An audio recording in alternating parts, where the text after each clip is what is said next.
Everything in our life is controlled by 3 decisions. I think one of the most powerful things we can do to serve you is have you become clear of what the controlling force is that's controlling the quality of your life. And you and I both know it's not the amount of money in your pocket, it's not who you know, it's not even what you've been through. It's really the decisions you make moment to moment. Do something different the next 90 days than you did the last 90 days, like picking up the books to read. Do something different, like the new health relationship with your family. Whatever it is, doesn't matter how small it is. You'll start doing different things with the same circumstances. Since we cannot change the circumstances, we can change ourselves. We can change what we do. You got to get a little bit more intense about your life, about your business. You got to stop being so dadgum casual. You got to get in the game. If you're going to play the game, let's play to win it. Let's play to max it out. Let's play to 10x it. I want you shaking. I want you feeling it. I want your intensity level to go up. Because it's decisions we make that chase that best version of us every second, every day. That every day alters the direction of the course of our life. Where your focus goes, your energy flows. I need us to look at all the possibilities, all of the potential, and I need us to go for it every single day. Most people go through life never discovering what their talents are. Most people never develop their talents. They have skills and abilities, but if you don't nurture them, if you don't develop them, they will never serve you. Your gifts can take you many places if you develop your gifts. And you'll be surprised at the things that you're able to do. When you learn how to block things out, when you learn how to keep thine eyes single, learning how to concentrate, learning how to focus in, deciding that you're going to focus to develop your skills, you'll be surprised at the ideas that will come to you, of the people that you'll be able to attract, of the opportunities that you'll be able to see. You'll begin to see things that have been standing there looking you in the face saying, I can't believe this has been here all this time. But you can learn all the techniques in the world. If you don't believe in yourself, it won't happen for you. Don't wish it was easier. Wish you were better. Don't wish for less problems. Wish for more skills. Start working on yourself, making these personal changes. If you'll start working harder on yourself than you do on your job. Work hard on yourself and develop the great. All of the stuff necessary to become more valuable to the marketplace. I'm telling you, your whole life can explode. Promotion, no problem.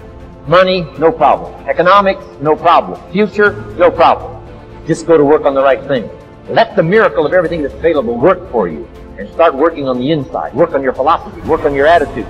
Work on your personality. Work on all of your abilities. And if you'll start making those personal changes, I'm telling you, everything will change for you.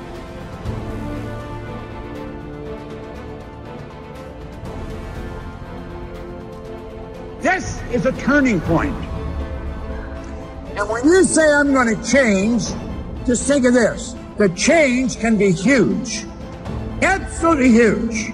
And the change is permanent. It will never go back. You see, awareness is something you cannot lose. Most of us, when we're thinking of learning, we get hooked up on school stuff, and it's the intellect we're thinking of. Because that's what school focuses on, the intellect. If you get the degree, you've learned it. If you get this, you've learned it. Why are there so many people with degrees come right off their business card that don't know the war's over? They're losing. That's not in the intellect, it's in the awareness. Think of this.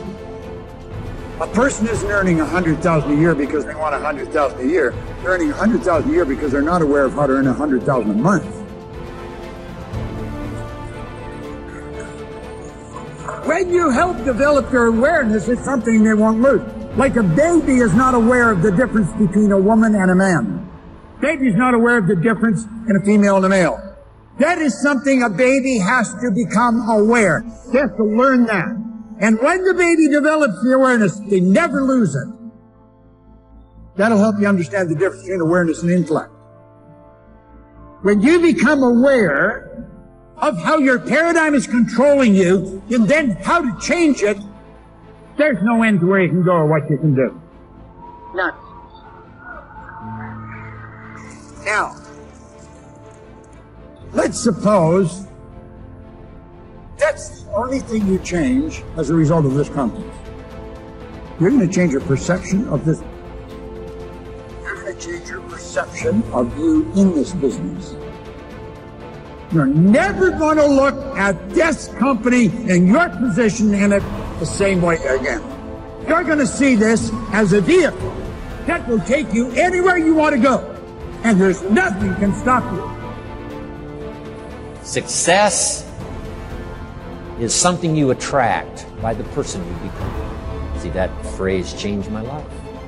Success is something you attract by the person you become. Success is not something you pursue. It's like chasing a butterfly, you can't quite catch it. Success is something you attract by becoming an attractive person. The brain is basically designed to be customized in the early part of life, and then to implement those algorithms and that circuitry for the rest of its life. And so the brain can change in adulthood, and it can change provided that there's an emphasis on some perceptual event. So in other words, if you want to change your brain as an adult, let's say you want to be less anxious, you want to learn a new language, you want to be more functional in some way, presumably. The key thing is to bring focus to some particular perception of something that's happening during the learning process. And the reason for that is that there's a neurochemical system involving acetylcholine. And it comes from these two little nuclei down in the base of the brain called nucleus basalis. All day long, you're doing things in a reflexive way. But when you do something and you think about it very intensely, acetylcholine is released from basalis at the precise neurons that were involved in that behavior, and it marks those for change during sleep or during deep rest later. So for people that want to change their brain, the power of focus is really the entry point, and the ability to access deep rest and sleep. Because most people don't realize this, but neuroplasticity is triggered by intense focus. But neuroplasticity occurs during deep sleep and rest. One of the things that's really important also to think about how the brain works in terms of plasticity and all this stuff is what the brain really wants to do is also pass as much of what it does off to reflexive behavior as possible. So, so when we're talking about focus, I think it can get a little bit vague, but it might be useful to think about like what exactly is focus and what triggers plasticity. So the brain loves to be able to just do things, pick up coffee cups and drink and walk and talk and do things and not put much energy into it. When we decide to focus, what the brain really does is it switches on a set of circuits that involve the frontal cortex and nucleus basalis and some others, and it's trying to understand duration, how long something's going to last, path, what's going to happen, and outcome, what ultimately is going to happen. So duration, path, and outcome. You know, the events of early 2020 are a good example of this. One of the reasons why it's so exhausting to be alive in 2020 is because we are now having to pay attention to duration, path, and outcome. How long is this thing going to last? When are they going to open up all businesses?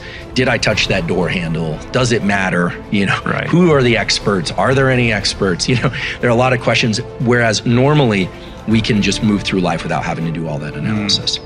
So if it's a simple example, like trying to learn a new language or a new motor skill, or a new way of conceptualizing something. Maybe somebody's in a therapeutic process and they're trying to work through a trauma or something like that. Duration, path, and outcome is built into the networks of the brain. We can do that very easily, but it takes work. And it almost has a feeling of underlying agitation and frustration. And that's because the circuits that turn on before acetylcholine are of the stress system. So when you or I decide we're going to learn something and really dig in, norepinephrine, which is adrenaline, is secreted in the brainstem and in the body, and it brings about a state of alertness. Then our attention, which is mostly a diffuse light, is brought to a particular duration, path, and outcome analysis. This would be thinking about what somebody is saying. What are they really trying to say? A hard passage of reading, a hard, set of math problems, a challenging physical workout.